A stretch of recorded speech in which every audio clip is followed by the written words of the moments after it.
time for the Tennessee Pro Football Podcast, brought to you by the Mint Gaming Hall. Wrapping up the NFL preseason for the Titans is the Titan insider himself, Terry McCormick. I'm Blaine Kellar.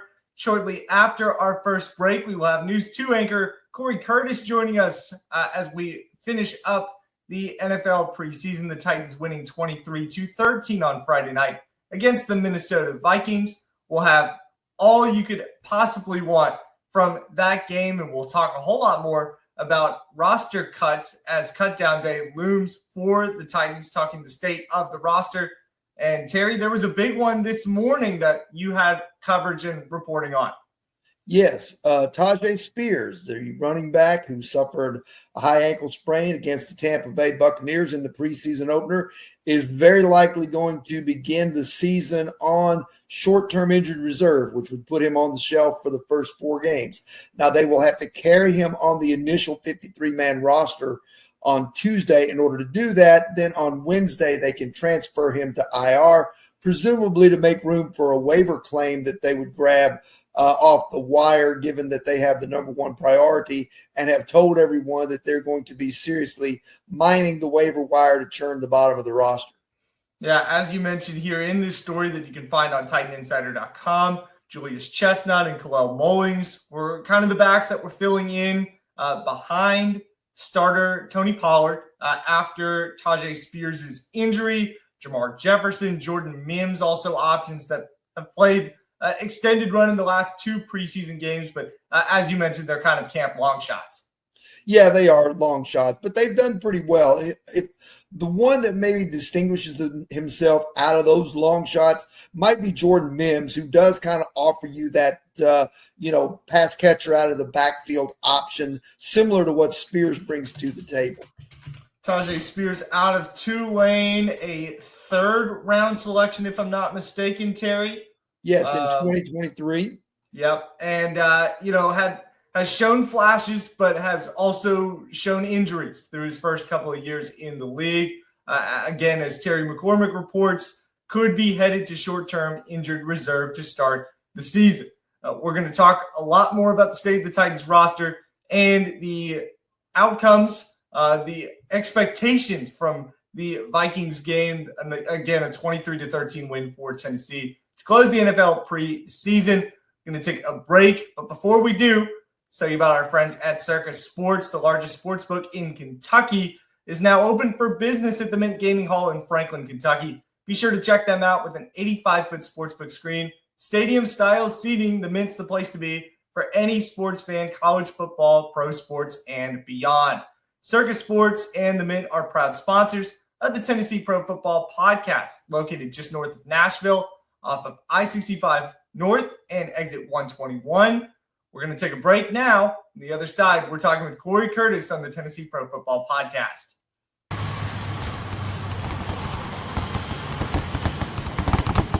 The winning just got closer. All new Sportsbook, the latest gaming machines, live horse racing, and more. The Mint Gaming Hall, Kentucky Downs. Winning just got closer. He shoots, and he scores!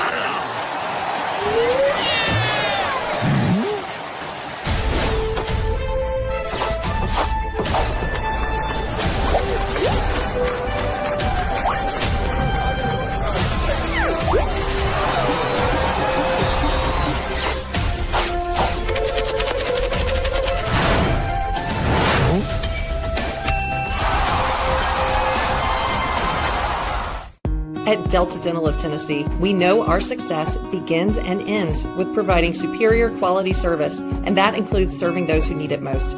This year, we're celebrating 25 years of giving back to the community we call home. Delta Dental, along with our Smile 180 Foundation, supports Tennessee's dental colleges and oral health education, children's hospitals, free and reduced cost dental clinics, and other like-minded charities.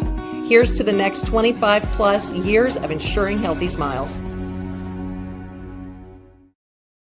They walk among us, but at 240 miles per hour, they become something more. They're thrill seekers, risk takers, and maybe just a little bit unhinged.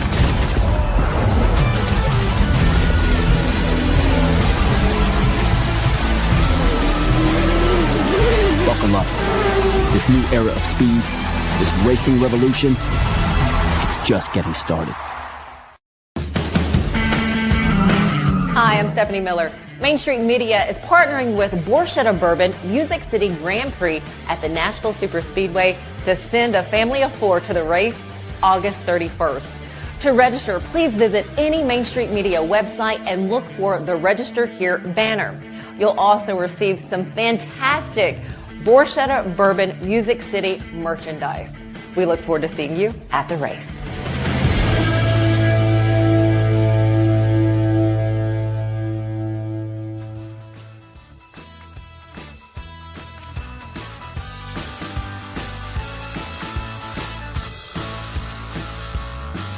And we're back on the Tennessee Pro Football Podcast talking with News 2 Sports Director Cory Curtis now, who joins us near Nissan Stadium.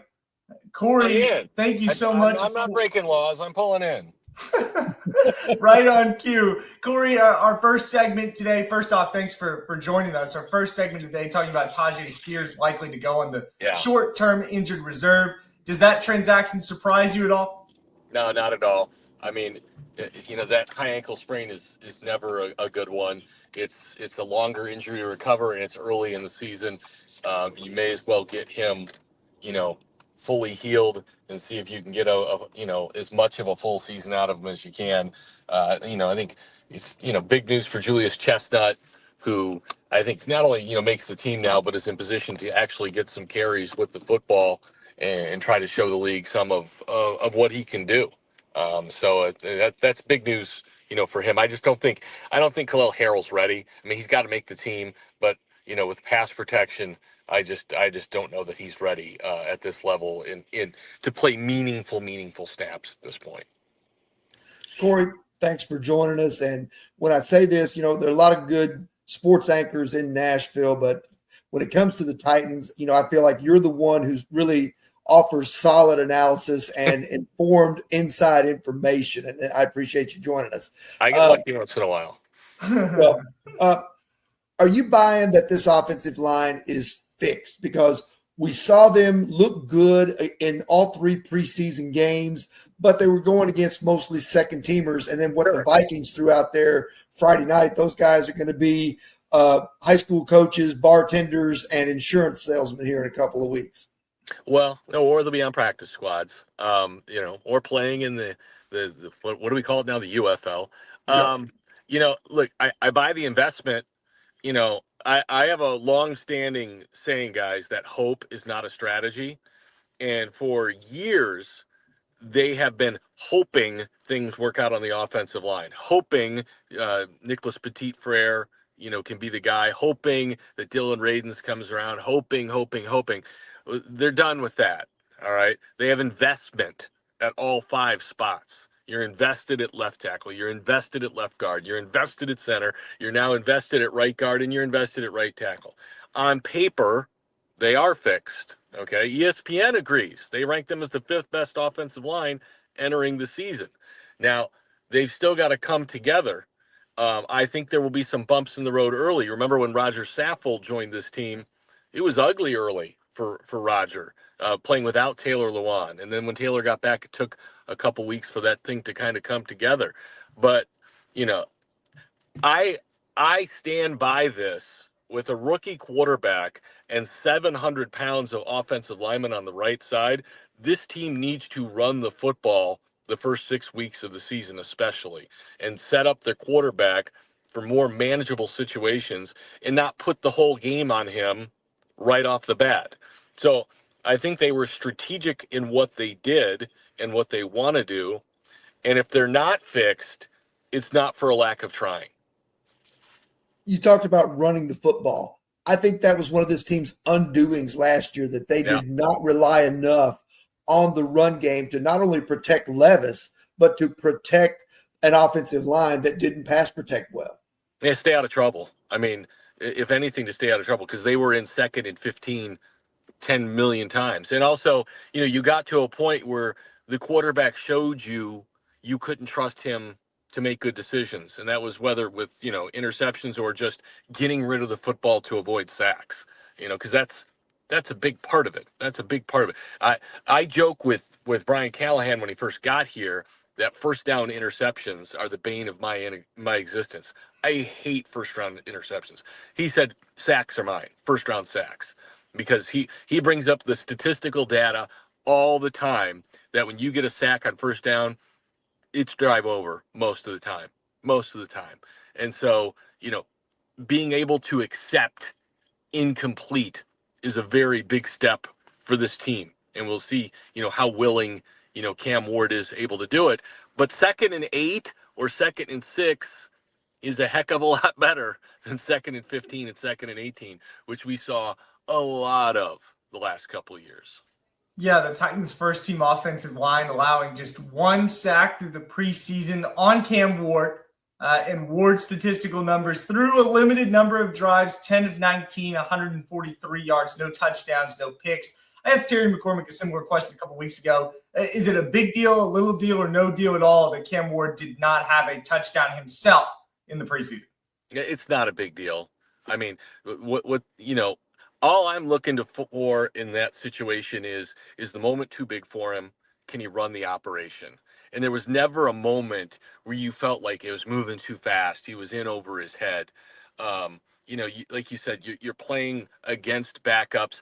You're not game planning, because they barely ran the ball when Cam was out there. I mean, they were just out there trying to give him as many looks as they could. I mean, he's half a yard away from a touchdown pass to Alec Iomanner. If Van Jefferson comes up with that ball in Atlanta, what happens on that drive? I don't know. Would I have liked to have seen more touchdown drives? Sure. Absolutely. But, they went 3-0 in the preseason last year. All right. I don't care. Cory, talking about Cam Ward, and I think we all, have seen some encouraging signs from watching him through training camp practice. Yes, there were some rough moments, and that's to be expected, and there are going to continue to be some He's going to make mistakes. Moments. But I think, the one thing that I am most concerned about with this offense is that beyond Calvin Ridley, I don't know how much Tyler Lockett has left in the tank. I don't know how much Van Jefferson has left in the tank.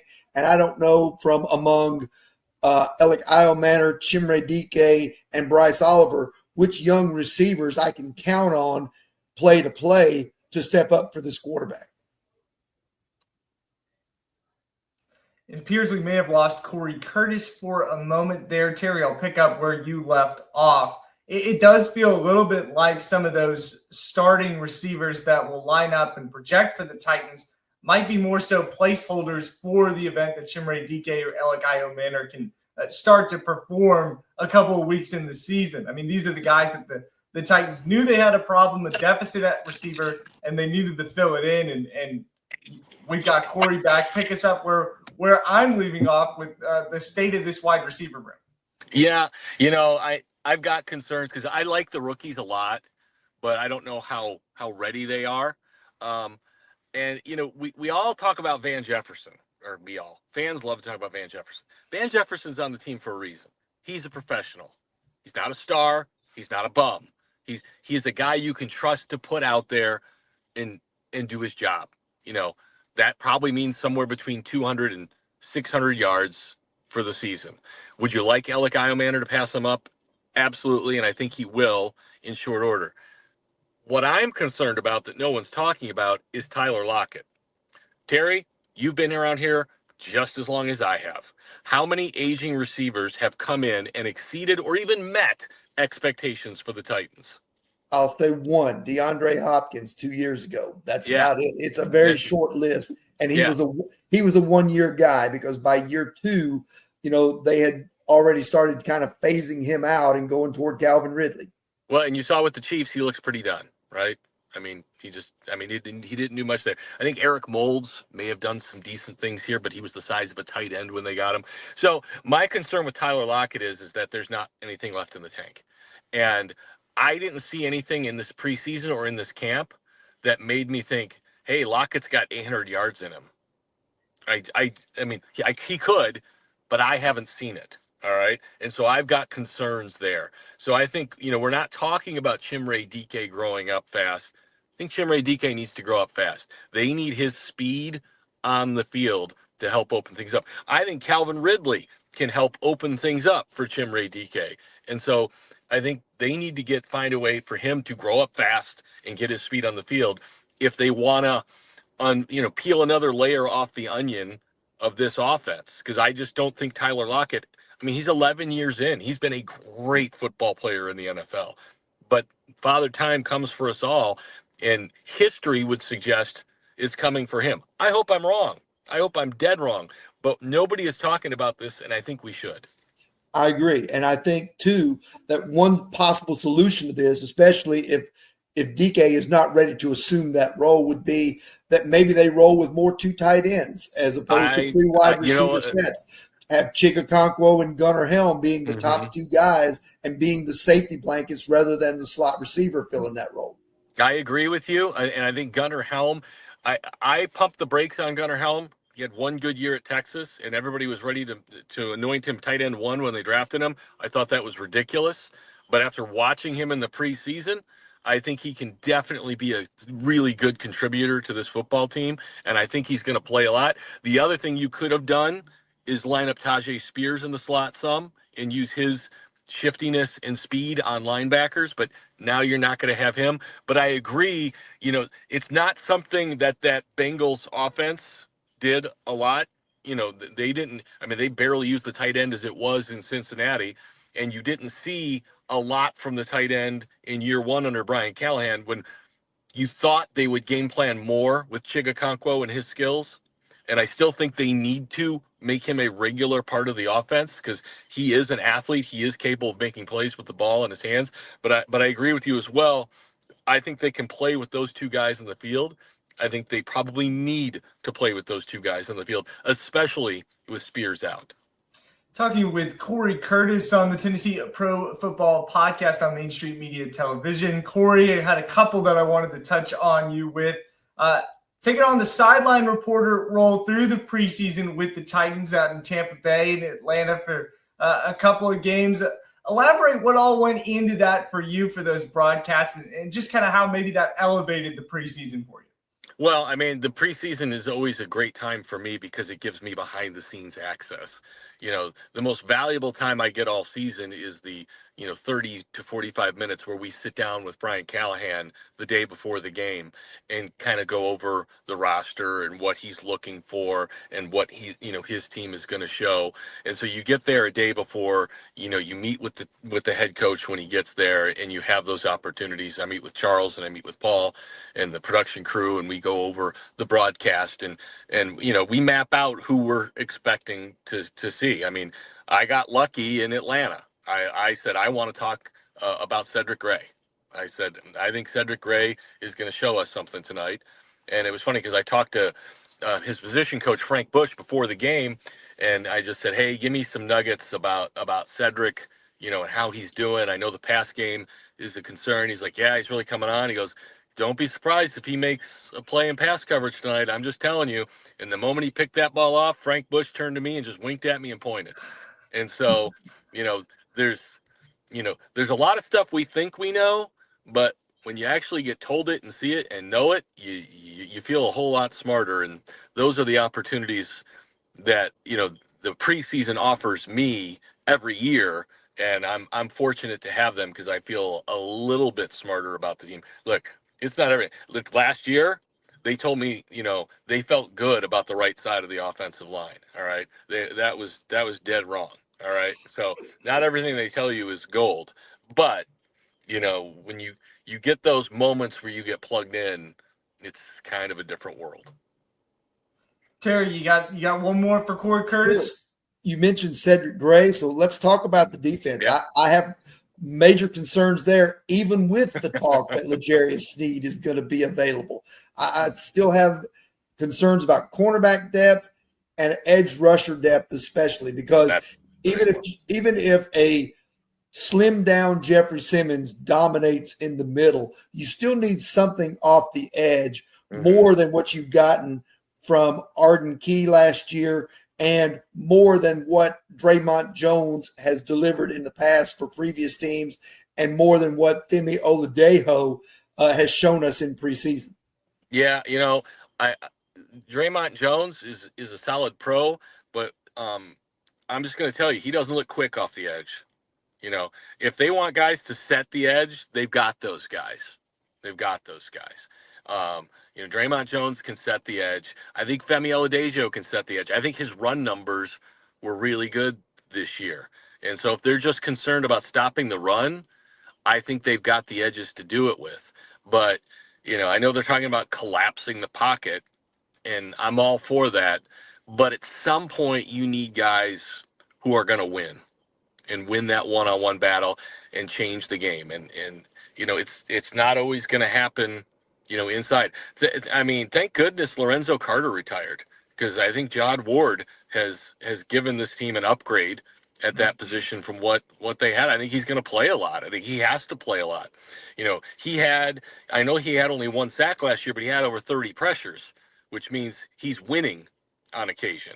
And so I think, he especially early, I think he's going to need to play in pass rush situations. And because I think you'll see, some of those. That one of the things that's interesting is those edges are, a lot of them can go put their hand in the dirt because they're 280 pounds. I mean, Femi can put his hand in the dirt. Jihad Ward can put his hand in the dirt. Arden Key, who's. And I'm afraid we've lost Cory again. But to close on that thought, the Titans have big guys that can kind of be versatile a little bit, that can put their hand in the dirt or can set the edge like he was talking about.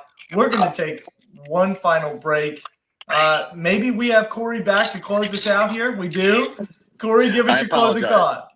I apologize. My phone rings and it's knocking me off. And it's nothing but spam telemarketers. So another reason to be mad at the spam telemarketers.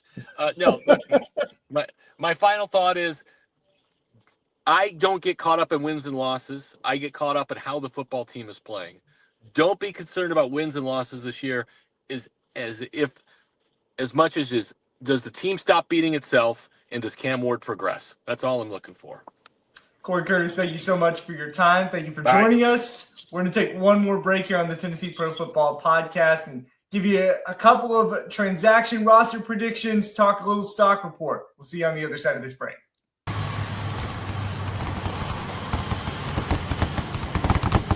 The winning just got closer. All new Sportsbook, the latest gaming machines, live horse racing, and more. The Mid Gaming Hall, Kentucky Downs. Winning just got closer. He shoots, and he scores!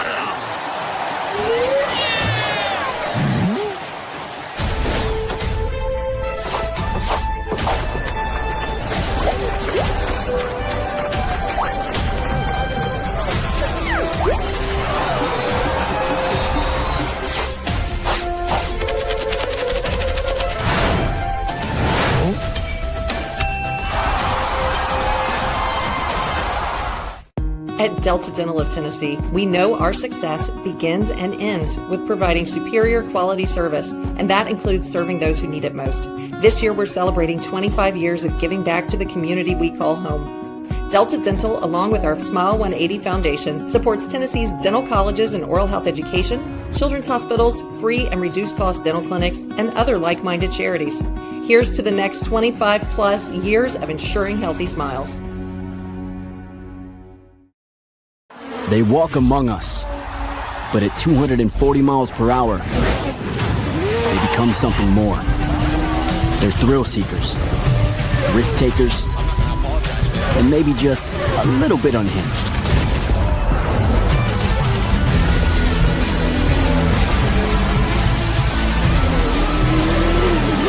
Buckle up. This new era of speed, this racing revolution, it's just getting started.